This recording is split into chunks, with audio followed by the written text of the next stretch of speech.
Muy buenas a todos, bienvenidos un día más al programa Empieza a Vivir.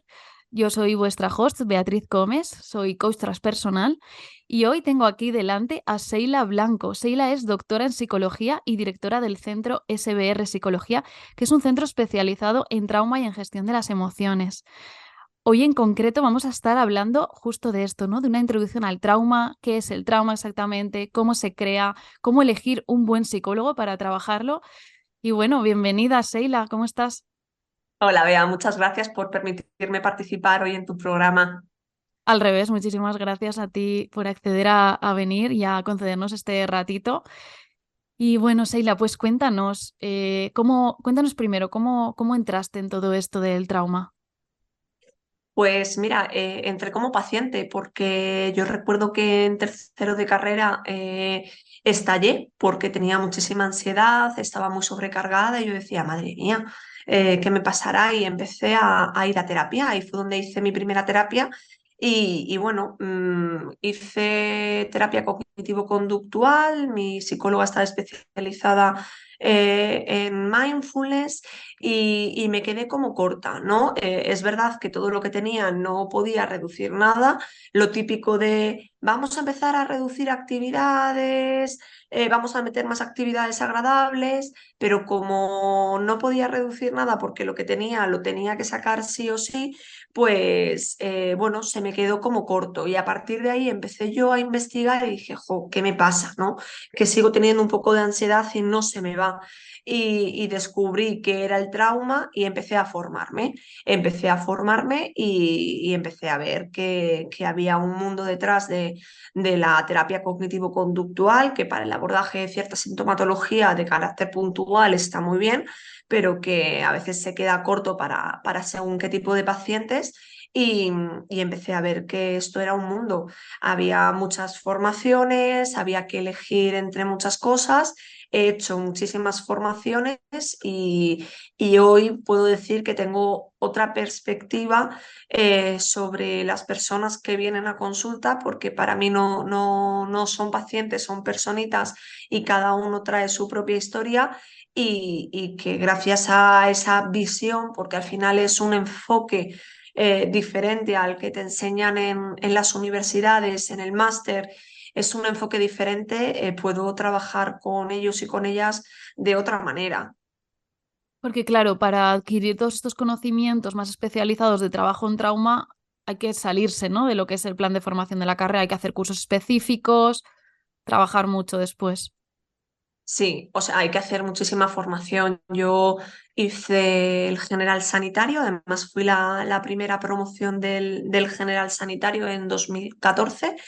Y aparte del general sanitario tengo 6 másteres más y luego muchísima formación complementaria porque es que es necesario. O sea, yo cuando salí dije, ¿qué hago si no sé hacer nada? No tenía suficiente formación para trabajar y yo siempre digo que la psicología es como la medicina, pero de la cabeza y que necesitamos tener mucha formación, debemos estar actualizados. Vea, yo voy como mínimo a un congreso al año, como mínimo, y al menos hago un curso de formación al año, que, que no es verdad, o sea, quiero decir que hago muchísimos más, pero necesitamos estar actualizados. Y claro, como siempre, esta formación, bueno, pues tienes que salir de lo cotidiano y buscar en base a lo que tú te sientes cómodo, a lo que tú necesitas como psicólogo, buscar en diferentes sitios formaciones específicas, complementarias sobre la temática que te quieres formar, leer mucho, muchísimo y claro, todo esto es privado, evidentemente. Claro, claro. Bueno, pues vamos a entrar ya un poco en terreno. Seila, ¿qué dirías que es el trauma? ¿Cómo lo definirías tú? Pues mira, te lo puedo definir como lo definí en mi tesis doctoral. El trauma es un suceso vital estresante que en función de la situación que te ocurra o del momento personal en el que te encuentres o de los recursos emocionales que tengas, se puede convertir en un suceso traumático o en un episodio agudo donde se dispara una respuesta de estrés. Y como me has dicho, ¿no? En función a los recursos que tiene la persona. Entiendo aquí que no es la situación vivida, sino cómo esa persona lo vive. Claro, es súper importante porque además esto yo es que digo, es un dato curioso de Sheila Friki, de datos de psicología. El otro día leyendo un libro decía que personas que habían sufrido atentados, accidentes, eventos vitales de gran impacto, el 60% de esas personas no lo registraban como episodio traumático donde se supusiera una desregulación del eje hipotálamo-hipófisis suprarrenal, que si quieres ahora le explicamos por qué este eje está implicado en la respuesta de trauma. Sin embargo, el 40% de personas que lo sufrían sí que suponía para ellos un evento traumático. Claro, esto es por los recursos emocionales que tenemos. Muchas veces no tenemos recursos emocionales suficientes. Yo ahora, en este momento, puedo decir, después de pasar por 3 psicólogos y por 3 terapias diferentes, que tengo recursos emocionales suficientes como para poder enfrentar muchas cosas de las que ocurren, pero habitualmente no estamos preparados, no tenemos recursos emocionales suficientes. Entonces, yo creo que esto es algo fundamental, sobre lo que sí que me gustaría incidir hoy, que necesitamos tener una mochila de recursos emocionales para poder afrontar las cosas, porque si no nos vamos a desregular con muchísima facilidad. Claro, y al final esta mochila, digamos, ¿no? Que se debería adquirir en la infancia en algún lugar, ¿no? Si no es la familia, es en los colegios, pero al final no la estamos adquiriendo en ningún sitio. Ahora empieza a haber un poco más de conciencia, padres que se involucran más en la gestión emocional de los niños, pero es verdad que sobre todo nuestras generaciones para arriba, pues no la tienen porque no se conocía esto también en la época. Nuestros padres hicieron lo que pudieron con lo que tuvieron y ya bastante tenían ellos con sobrevivir, trabajar y cuidarnos. Y al final pues hemos crecido con estas carencias de recursos, que es lo que hace lo que tú decías, ¿no? Pues que llegue una situación y se genere un trauma porque el sistema nervioso no cuenta con esos recursos. Ahí Y vamos. me ha resultado curioso el dato que contabas, ¿no? De la cantidad de gente que no ha detectado que tiene trauma, ¿no? No lo ha identificado. Y a mí me da una sensación también que a veces pasa que puedes generar un trauma por una situación que tú crees que no es de trauma, ¿no? Porque relacionamos trauma a cosas con un impacto muy gordo, ¿no? Un shock como repentino o que te hayan hecho a lo mejor una negligencia muy grande por parte de los padres y a veces no solo eso es trauma, ¿no? Puede ser que cosas pequeñas vividas sí hayan generado un trauma en una persona. ¿Qué piensas tú de esto? Totalmente.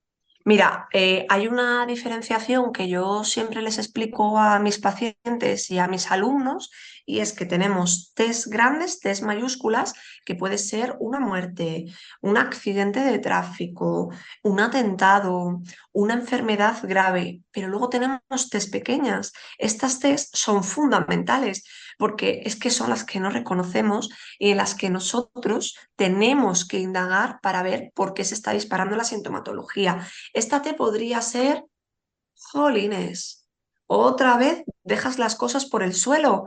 Madre mía, qué desorganizado eres. O otra vez llegas tarde. Es que no puedes estar a todo. No estás prestando suficiente atención a lo que es realmente importante.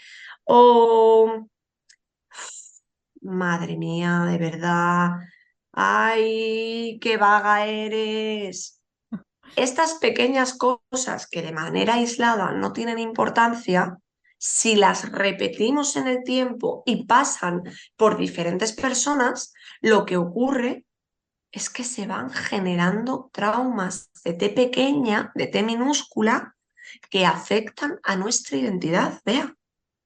Y al final yo me organizo en, jo, si es que no soy suficiente, o me organizo en, ¿para qué? Si no voy a ser capaz, o si soy una vaga. Y esas cogniciones terminan generando sintomatología emocional que no nos damos cuenta. Y muchas veces se diagnostican patologías como ansiedad, depresión, trastorno obsesivo compulsivo, cuando realmente la sintomatología que hay debajo es sintomatología de trauma. Mm, Es que esto es claro de explicar, pero yo, por ejemplo, tengo una paciente con TOC que se la diagnostica de TOC, pero cuando yo empiezo a trabajar con ella y a ver cómo ha sido su historia de vida, lo que me encuentro, aparte de test grandes, es un montón de test pequeñas que la hacen construir una identidad donde tiene que tener el control de las cosas, le genera muchísima ansiedad y tiene compulsiones. Y yo, que soy una kamikaze en terapia, le digo, cariñito, es que yo no creo que tú tengas un TOC como tal. Y me dice, sí, Sheila, porque a mí varios psiquiatras me lo han diagnosticado. Y claro, lo entiendo, porque la sintomatología que tiene es compatible con TOC. Pero cuando miras por debajo, empiezas a ver cosas que otra persona no ha podido ver o que incluso el mismo paciente no se lo ha podido contar porque ni tan siquiera lo identificaba. Entonces, esas test pequeñas tienen una trascendencia bestial. Y eso es en lo que consiste mi trabajo, en poder identificar eso para que la sintomatología no solo remita, sino que desaparezca, porque es que es posible. Y eso da como mucha esperanza, ¿no? Este mensaje de es posible que desaparezca toda esa sintomatología, todos los oyentes que nos estén escuchando y que hayan pasado a lo mejor por diferentes terapeutas digan, y sigo igual, ¿no? Y sí, mejoro, pero sigo igual. Es posible, ¿no? Hay esperanza con esto. Y a Clarísimamente. me gustaría recalcar una cosa. Yo creo que esta sintomatología que aparece a través de las T's pequeñas, el hecho de haber oído T's pequeñas a veces me parece hasta casi peor en los casos de que como tú mismo no te lo identificas, a lo mejor no vas a terapia, ¿no? Y no haces nada con eso, o no reconoces en ti que tienes un trauma y hasta te puedes llegar a culpar, ¿no? De mira esta, a lo mejor decir, mira esta persona lo mal que está, porque claro, ha vivido un trauma y yo, ¿cómo puedo sentirme igual si yo no he vivido trauma? Te puede generar hasta culpabilidad, decir, ¿por qué me siento mal? No tengo derecho a sentirme mal porque yo no he vivido nada tan con tanto shock y tan impactante. Y es como que pasan muy desapercibidos, no los trabajas, no los tienes en cuenta, no les das ni siquiera su lugar y yo creo que al final puede ser hasta más perjudicial, ¿no? Eso es, o sea, yo siempre lo digo, yo no lo sé, yo llevo trabajando 11 años en terapia, haciendo terapia con mis pacientes, y yo no he encontrado un caso simple de estos que te dicen en la universidad cuando tú eres estudiante de ansiedad, depresión, algo común. Yo no me lo he encontrado, vea. Será porque yo rasco y miro a ver qué pasa por debajo. Yo lo que me he encontrado son muchísimas test pequeñas y muchísimas test pequeñas con desconocimiento de mis pacientes, que salen a lo mejor al año y medio de estar en terapia. Cosas muy significativas que disparan sintomatología y que no habíamos conseguido ver. Entonces, el problema que tenemos es que como el sistema de salud pública tiene tanta demanda y hay tan poca oferta de psicólogos, tampoco se permite poder trabajar ciertas cosas y muchas veces vamos intentando trabajar el síntoma para intentar dar lugar a más personas dentro del sistema, pero no llegamos y tenemos que entrar ahí la parte de circuito privado de psicoterapia para poder trabajar y me parece fundamental que podamos mirar y descubrir estas cosas con los pacientes para poder abordar la sintomatología, porque como bien decías antes, siempre hay esperanza. Mis pacientes, la verdad es que tienen sintomatología grave, esa es la realidad, pero con sintomatología grave tengo pacientes recuperados que hacen una vida, pues, no me gusta decir la palabra normal, una vida natural, que ellos eligen, que no tiene que ir supeditada a tener una sintomatología siempre o no saber cuándo va a aparecer esa sintomatología. Y es que eso se puede conseguir. Yo siempre les digo, pues es que yo no sé si será porque yo soy muy positiva o qué, te has ido a buscar, macho, la psicóloga más positiva, pero es que esto se puede trabajar. ¿Es jodido? Sí. Es muy complicado y lo vas a pasar mal. Vamos a utilizar medios y herramientas para que sufras lo menos posible, pero vamos a dejar ya de sufrir, que llevas sufriendo toda la vida. Es que se puede. Pues muchas gracias por este mensaje de esperanza que yo creo que todos lo necesitamos. Y yo te quiero preguntar, Sheila, eh, ¿cómo puede una persona que ahora nos esté escuchando saber que su situación parte de un trauma? ¿Cómo se podría identificar? ¿O así de primeras lo ves complicado? Para que vieran en plan, jo, pues con esta sintomatología por lo menos me debería de revisar con un psicólogo. A ver, yo siempre recomiendo que al menos una vez en la vida vayamos a terapia. Nosotros aquí también tenemos demanda de pacientes que te dicen, mira, no me ha pasado nada, pero simplemente quiero chequearme para ver cómo estoy. Nosotros en terapia, uno de los ejercicios en evaluación que yo mando es una línea de vida, donde les pido que agrupen 10 eventos negativos con edad aproximada y 10 eventos positivos con edad aproximada que le han ocurrido a lo largo de la vida. Yo creo que es que no nos paramos a mirar cómo ha sido nuestra vida, qué es lo que hemos vivido, qué es lo que nos ha pasado, porque vamos como viviendo hacia adelante todo el rato, con mucha prisa, con mucha urgencia.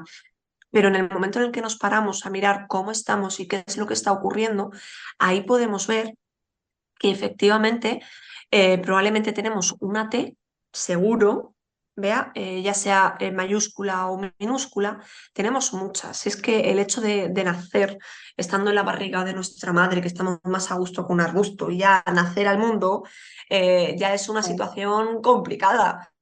A medida que nos vamos enfrentando a diferentes cosas, esos son test.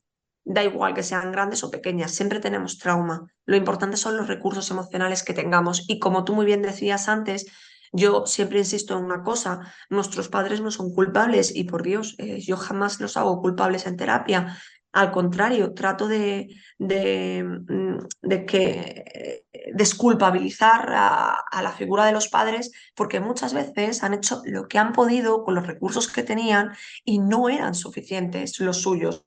Pues ¿cómo van a ser suficientes? No van a ser suficientes para sí mismos, pero sí van a ser suficientes para los hijos. Es inviable. Entonces, al final, venimos de donde venimos y tenemos que poner medios para solucionarlo. Yo siempre digo que igual que vamos al fisio, igual que vamos al dentista, también tenemos que ir al psicólogo. Igual que tenemos un médico de cabecera, tenemos que tener un psicólogo de cabecera para que si pasa algo, si yo me encuentro mal, hoy todo el mundo tiene ansiedad, ¿eh? Todo el mundo. Ya sea una ansiedad aguda, que es algo más puntual, o una ansiedad que se repite en momentos de la vida ante diferentes circunstancias, pues vamos a revisarlo, que es que muchas veces lo podemos revisar y a lo mejor no es nada o si esperamos demasiado, al final se convierte en un trastorno de ansiedad. Pues vamos a mirarlo, Pues así es, ¿no? Revisarlo sobre todo también para que no vaya peor, no sea crónico. justo.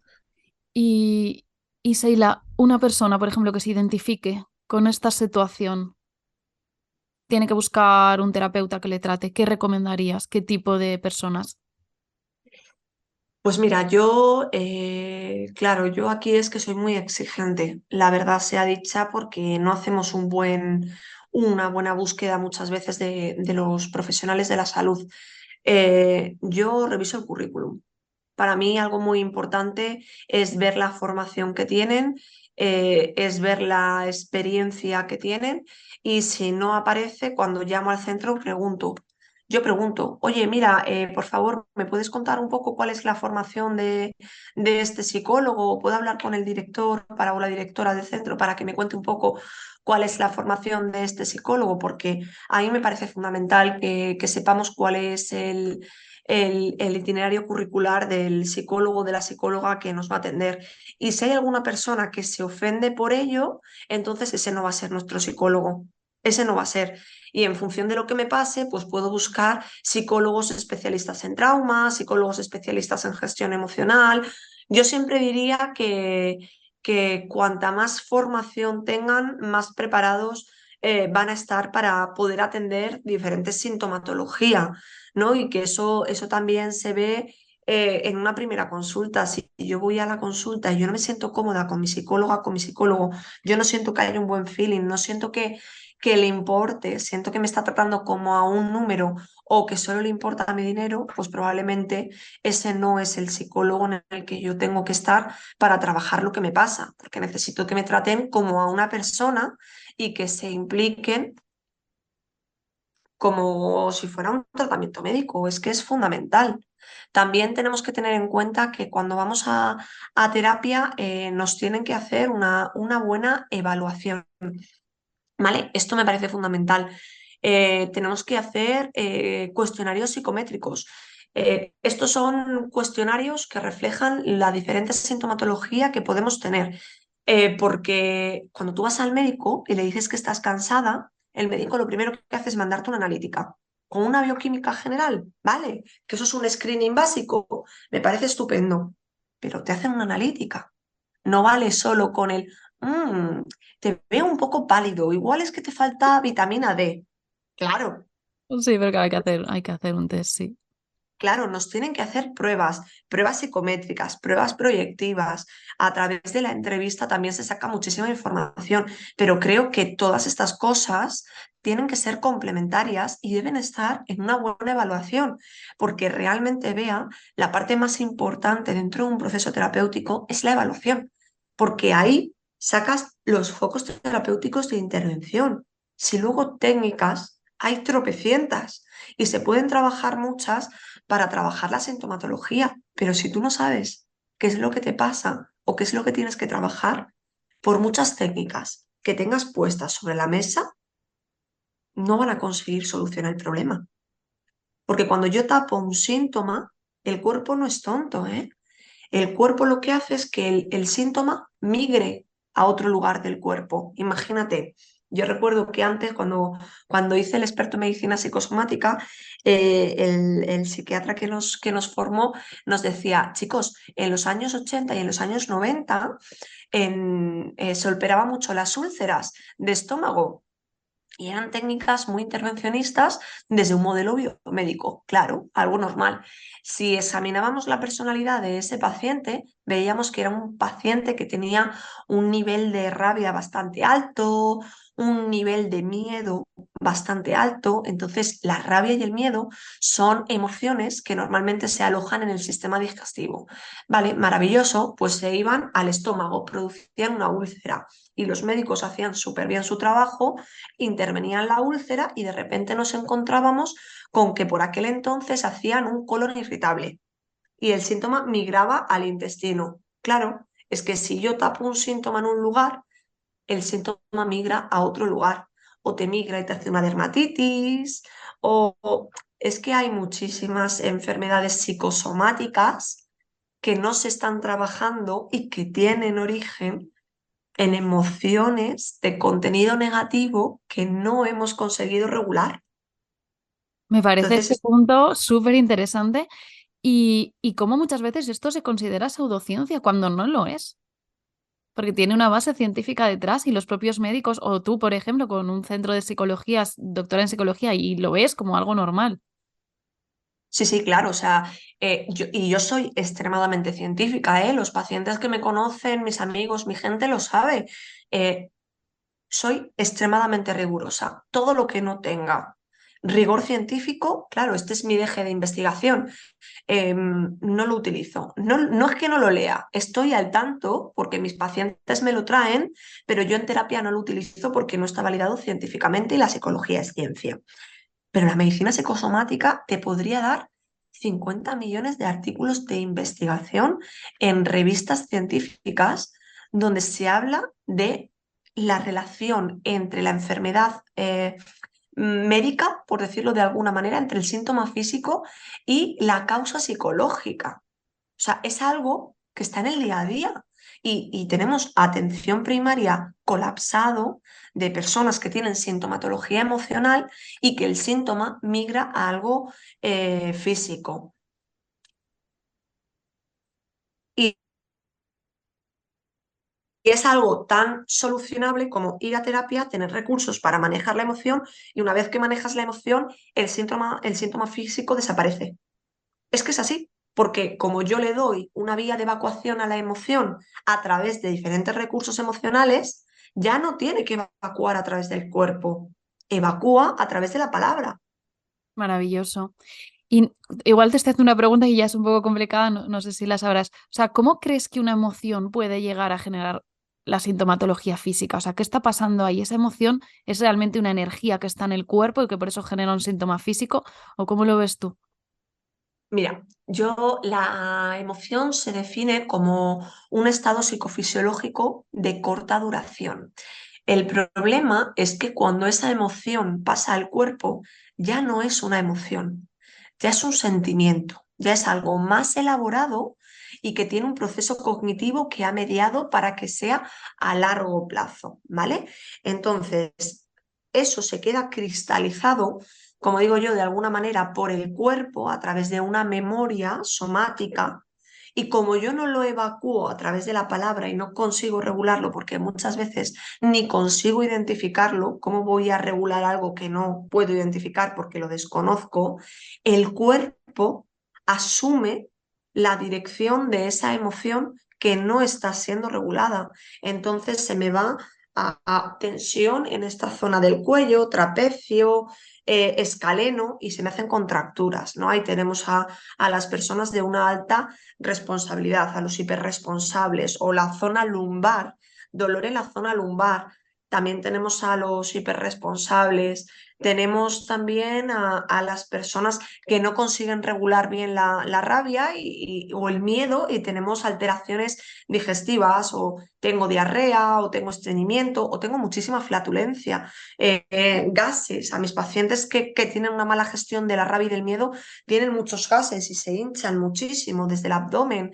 O cuando tienen accesos emocionales, por ejemplo, de rabia, salen dermatitis y tienen placas de dermatitis en la piel que no consiguen estabilizar a pesar de tomar corticoides y de ponerse corticoides tópicos. Es que al final la emoción se queda cristalizada y se va al cuerpo y causa un deterioro parcial de una zona concreta porque nos desregulamos y al desregularnos hay picos de cortisol y se producen reacciones inflamatorias puntuales, agudas, como yo digo. Claro, eso causa patología puntual, sí, pero si eso se repite en el tiempo y esa emoción no se regula, esa patología puntual ya no es puntual. Y tengo una piel con tendencia atópica, por ejemplo.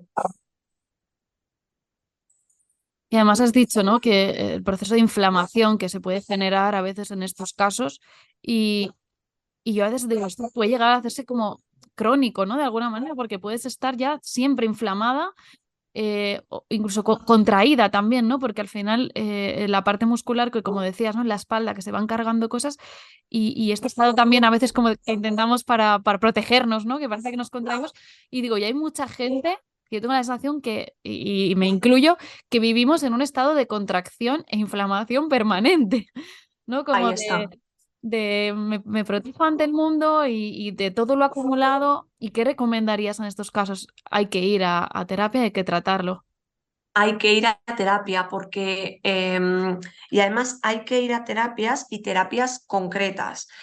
Por ejemplo, yo trabajo mucho MDR. MDR es un enfoque que se utiliza para trabajar trauma, que consiste en el reprocesamiento de cogniciones negativas, de emociones de contenido negativo que se han quedado ahí instaladas de alguna manera por alguna cosa que ha ocurrido, que se altera el eje hipotálamo hipófiso suprarrenal, produciendo desregulaciones en el sistema inmunitario, me pongo malita, ¿no? Me resfrío muchas veces. Una enfermedad o me- autoinmune, ¿no? ahí vamos, se debilita mucho y eso es por un exceso de cortisol y de adrenalina en nuestro organismo, porque estamos expuestos a muchas cosas para las que no tenemos recursos emocionales suficientes. Y si continuamos en un modo permanente desde ese lugar, lo que ocurre es que yo genero una desregulación de mi secreción de cortisol y, claro, ante una situación que aparentemente no parece estresante, yo genero un pico de cortisol. Y cuando me baja el cortisol, yo creo que ahí muchos de los oyentes se van a poder sentir identificados, me siento cansadísima, estoy reventada. Y tú dices, vamos a ver, si no he hecho nada, ¿cómo voy a estar cansada? Pero es que ese cansancio dura 2 y 3 días. Pues eso es porque hemos tenido un pico de cortisol, no sabemos muy bien por qué, o sí, lo tenemos localizado y de repente yo estoy muy cansada. O la típica de tengo algún familiar ingresado en el hospital y yo me ingreso con mi familiar, perfecto, le dan el alta a mi familiar, yo salgo con mi familiar y a los 4 o 5 días me pongo mala. Y digo, pero qué cosa más rara. Es un pico de cortisol. Nos baja el cortisol, se debilita nuestro sistema inmunológico y entonces nosotros nos ponemos malos. Si esto lo tenemos constantemente en nuestra vida, lo que ocurre es que sufrimos una cosa que se llama estrés crónico. Y el estrés crónico produce alteraciones del cortisol constantemente y tenemos picos de inflamación. Y esto hay que tratarlo. Porque, claro, podemos ir al médico de atención primaria y nos puede mandar un AINE, que es un antiinflamatorio no esteroideo, ¿vale? Para trabajar la inflamación puntual. Pero no podemos estar tomando AINES durante toda la vida. Tenemos que trabajar lo emocional y tomar la medicación cuando sea necesaria. Así es. Y la verdad es que, madre mía, esos son procesos complicados, ¿no? Si alguien nos está escuchando y está viendo algo así, empatizamos muchísimo porque sabemos que es un proceso duro, sobre todo cuando empiezas a generar enfermedades, no solo autoinmunes, ¿no? De cualquier tipo por culpa de este proceso. Y vamos a hablar un poco ahora, si te parece, sobre las terapias que se pueden utilizar. Hemos hablado del MDR. ¿Hay alguna terapia más que a lo mejor utilicéis en el centro que tú consideres que es adecuada para este tipo de procesos? A ver, aquí tenemos mucha formación. Trabajamos desde MDR, trabajamos mindfulness, trabajamos terapia familiar sistémica, trabajamos hipnosis clínica. Tratamos de formarnos desde diferentes enfoques para estar preparados ante cualquier sintomatología que nos traiga el paciente y poder adaptarnos al paciente. Porque esto me lo preguntabas antes, Bea, y no te lo he contestado, se me ha olvidado decírtelo. Es fundamental que el psicólogo se adapte a cada paciente y no que todos los pacientes se adapten al psicólogo. Esto es fundamental. Entonces, tú tienes que saber y tienes que saber de diferentes cosas para poder adaptar tus conocimientos a la demanda que te traiga tu paciente. Esto es clave. Eso es, ¿no? Que al final saber elegir terapeuta, porque también sabes que cuando eliges esa persona vas a saber elegir cuáles son los mejores tratamientos para ti y adecuarlos a tu proceso.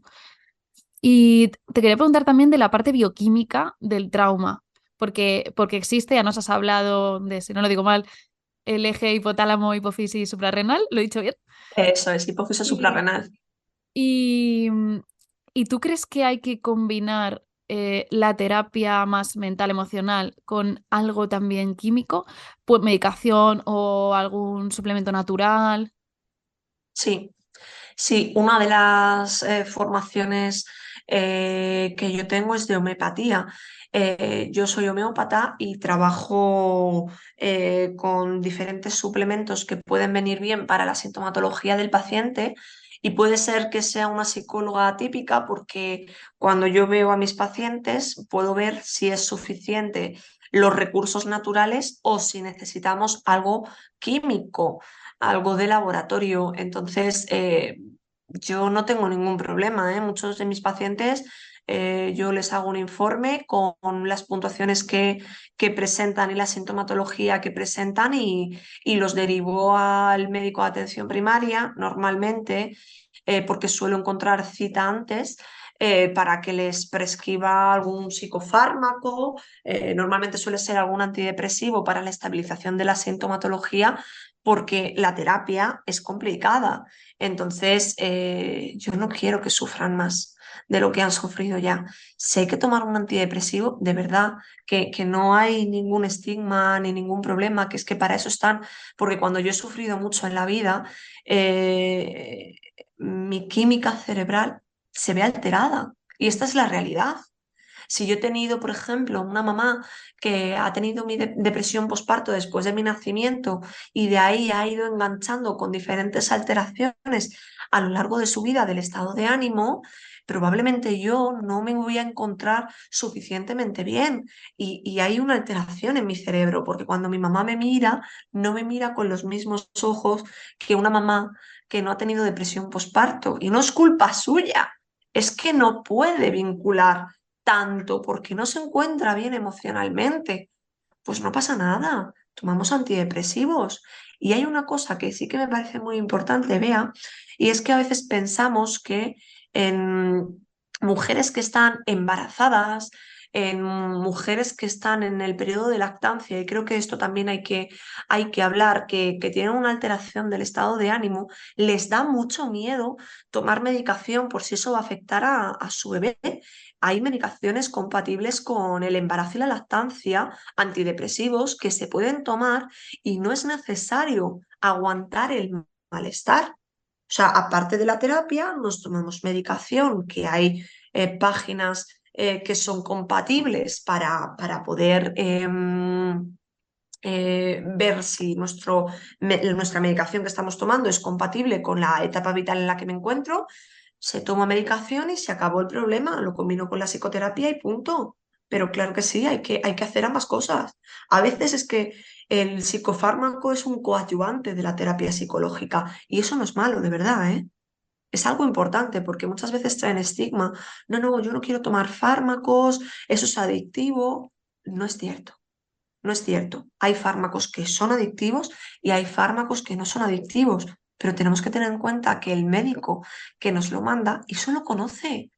Entonces vamos a confiar un poco más en la formación que tiene para poder estar lo mejor posible.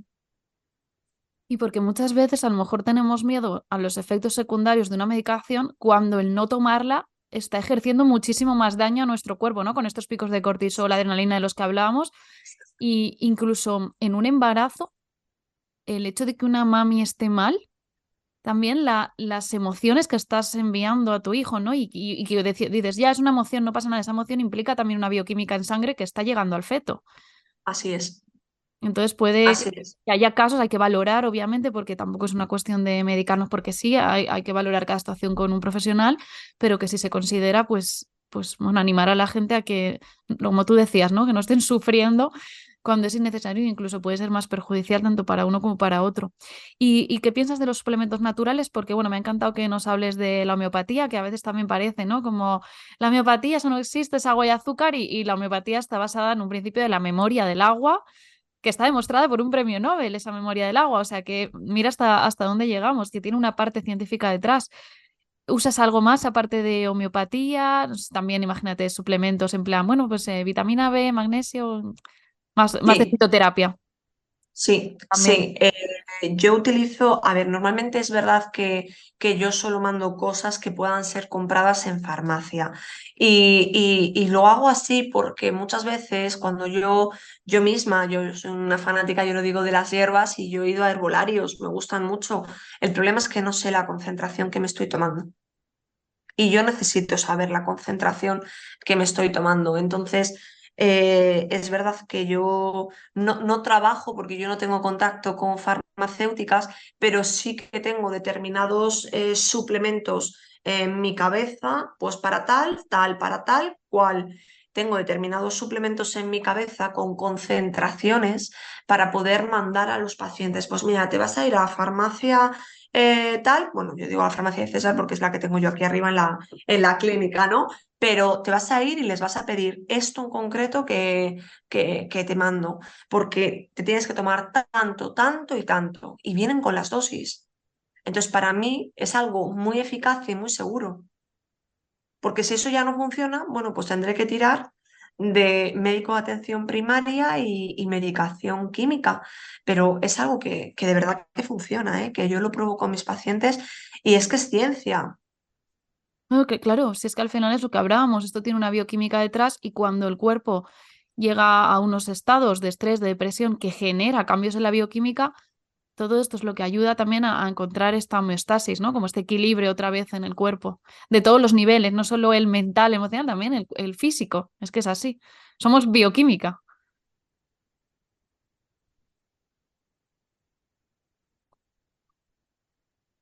Y Seila, ¿podrías contarnos algún caso concreto que hayas vivido, siempre, claro, de forma anonimizada, pero no sé, algo que se te ocurra, un trastorno de alimentación o algún TOC, un trastorno de personalidad, un caso de ansiedad muy grave, lo que tengas ahora un poco en mente que creas que pueda ayudar a los oyentes a que lo aterricen un poco?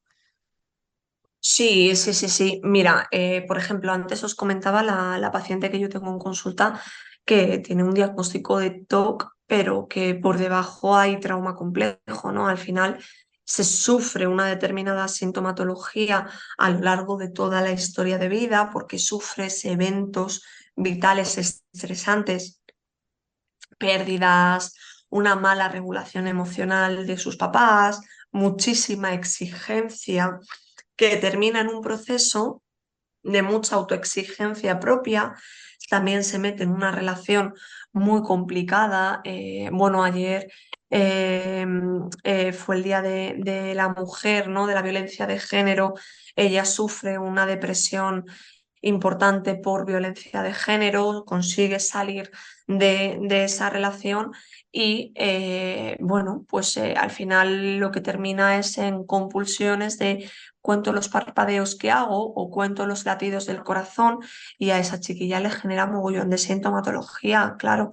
Entonces viene a consulta refiriendo esto y nos ponemos a trabajar con ella, primero haciendo una buena evaluación y viendo qué es lo que le había ocurrido y para poder detectar todo esto que te acabo de contar y luego para poder intervenir sobre los diferentes eventos y ahora mismo ella ya no tiene sintomatología TOC. Quiero decir, continuamos trabajando más en profundidad los eventos desde pequeña que hemos hablado, pero ya no sufre sintomatología TOC. Pues la verdad es que es sorprendente, ¿no? Como un paciente viene, ¿no? De otros sitios con un TOC y la sintomatología TOC de repente desaparece. Claro. Viendo un poco la causa, ¿no? Cuál que era lo que había detrás, que era este trauma complejo del que hablábamos. ¿Y algún caso más que se te ocurra que hayas podido usar herramientas del centro, a lo mejor algo con MDR o que gracias a la suplementación con medicación o con algo natural haya mejorado? Mira, por ejemplo, tengo otra paciente con un trastorno de alimentación, con una bulimia, ¿vale? Que yo la conozco porque la doy clase en una universidad y yo la veo, ¿no? Ya la voy viendo y digo, ay, mi chica, está fastidiada. Em, y, y empiezo a hablar con ella, ¿no? La pregunto, cariño, ¿cómo estás? ¿Qué pasa? ¿Te puedo ayudar? No te veo bien en las clases. Yo me fijo muchísimo en mis alumnos. La pregunto, ¿qué tal? Todos los días estoy pendiente y un día viene y me dice, Joseila, hoy solo he venido a tu clase y me voy a casa porque no he dormido. Digo, anda, venga, toma, firma la hoja de asistencia y vete para casa que no puedes estar en clase sin dormir. Llevaba, no sé, 18 o 20 horas sin dormir. Vea, me doy cuenta que se alimenta mal. Abre la mochila y la veo sacando los típicos batidos de proteínas de una marca que no voy a nombrar, pero que seguramente mucha gente los use para suplementarla, para así sustituir la comida, ¿no? Y ese día yo recuerdo que cuando termina la clase salgo fuera a hablar con ella y le digo, ¿qué pasa? ¿Me vas a contar qué pasa? Porque estoy extremadamente preocupada. Te veo, no estás durmiendo, vienes con muchísimo cansancio, estás muy irritable, cariño, tienes muchísima labilidad emocional porque tenía mucha inestabilidad. Estás suplementándote, estás sustituyendo comidas con estos batidos, por favor, quiero ayudarte. Bueno, pues al final me cuenta un poco cuál es la situación familiar que tiene. Era una situación familiar extremadamente complicada y trato de ayudarla. Claro, yo en ese momento yo soy su profe, yo no puedo hacer terapia con ella.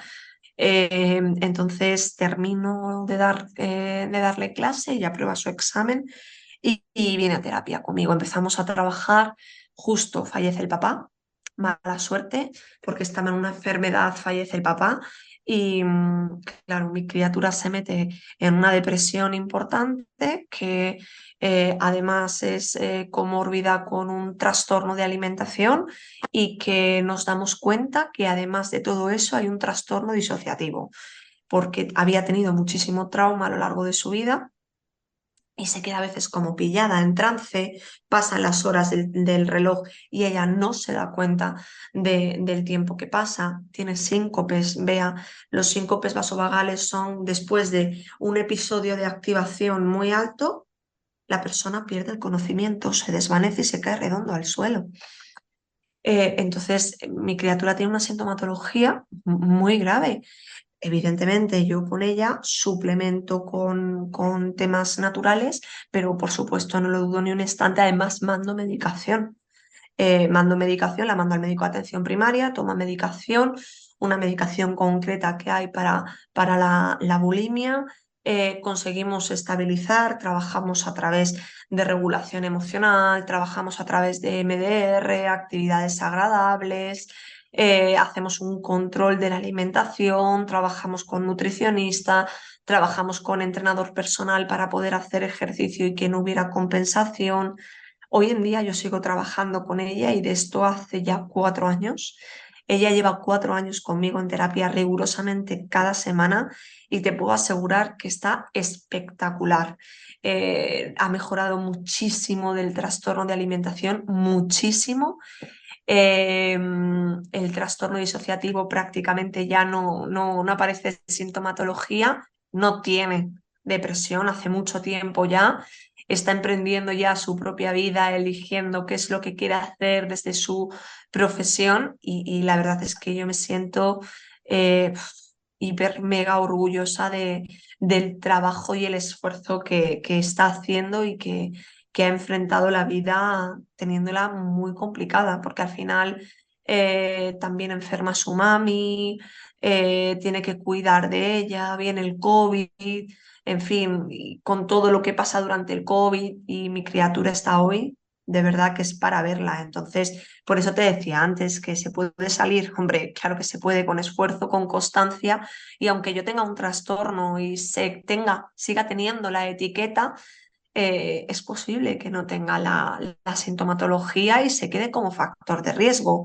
De, vale, yo tengo este problema de alimentación, si sufro algo continuado que me desregula constantemente, mi talón de Aquiles va a saltar otra vez. Entonces tengo que trabajar mucho, tener muchos recursos emocionales y muchas estrategias para poder afrontar todo lo que viene.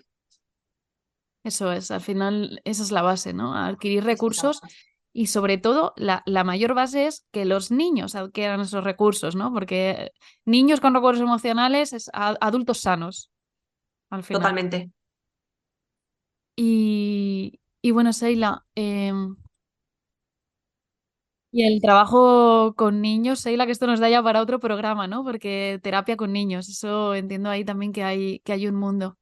Y bueno, para acabar te quería hacer una última pregunta. Ansiedad y depresión, los males del siglo XXI. O sea, hoy en día, ¿quién no ha tenido una de las dos en algún momento de su vida? Y que no la ha tenido, seguro que se rodea de gente que lo ha tenido.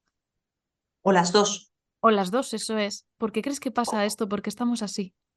Pues mira, es que yo sigo en lo mismo y me parece fundamental. Tenemos muy malas estrategias de regulación emocional y yo por lo que puedo observar en mis pacientes y en mí misma, tenemos cuadros de ansiedad a los que no hacemos caso, entre comillas, suficiente, ¿vale? Entonces, al final de la ansiedad, yo termino en un cuadro depresivo. Entonces, esto es muy importante y esto es algo que tenemos que trabajar porque es de extremada gravedad. Si yo tengo ansiedad o yo tengo depresión es porque estoy colapsando por algo que ha ocurrido en mi vida. Vamos a gestionarlo, ¿no? Muchas personas vienen a terapia con cuadros depresivos porque han roto relaciones de pareja de muchos años y se sienten solos, se sienten vacíos o se sienten abandonados. Jolín, pues esto es una herida traumática, ¿no? Esto nos da para hablar muchísimo más de las heridas traumáticas que soportan este tipo de patologías ansioso-depresivas, pero es muy común, claro, porque tenemos mucha historia de trauma detrás y no nos damos cuenta. No nos damos cuenta de la gestión emocional que tenemos, con lo cual lo que ocurre es que estamos muy desregulados y al final terminamos teniendo estas patologías porque no vivimos solo con nuestra historia del pasado, vivimos con nuestra familia, vivimos con amigos, vivimos con trabajo, vivimos con mascotas, vivimos con hijos, vivimos con muchas cosas. Así que es importante que nos revisemos y que sepamos todo lo que hay en nuestra mochila. Pues bueno, me encanta este mensaje para acabar, ¿no? Revisar nuestras mochilas y además desde ahí también eh, comprenderte a ti mismo, ¿no? Que a veces es como, tengo algo mal, hay algo que está mal conmigo, nunca voy a conseguir ser feliz. No, mira lo que llevas en la mochila y genera autocompasión y comprensión hacia ti mismo porque lo que llevas es mucho más de lo que crees que llevas. Y igual que la llevas tú, también esto que nos ayude, ¿no? A comprender y generar compasión hacia los otros, porque la gran mayoría lleva cargando mochilas muy grandes, ¿no? Y al final, entre todos, acabamos muchas veces generando conflictos cuando realmente somos todos niños heridos, Así deseando es. sanarnos y deseando que alguien nos ayude con estas mochilas. Pues nada, Sheila, bueno, me ha encantado.